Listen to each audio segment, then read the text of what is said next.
Here we are in the Square of the Revolution. We have three parts of this square. Here in this part, the first part, we are in a botanic garden. It's kind of a British garden.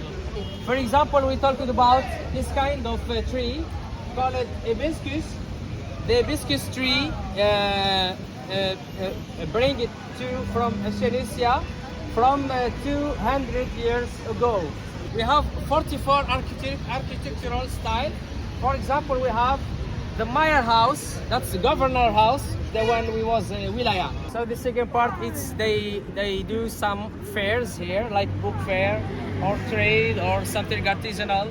So in the square, sometimes they do some ceremonies or parties, music parties in the middle here.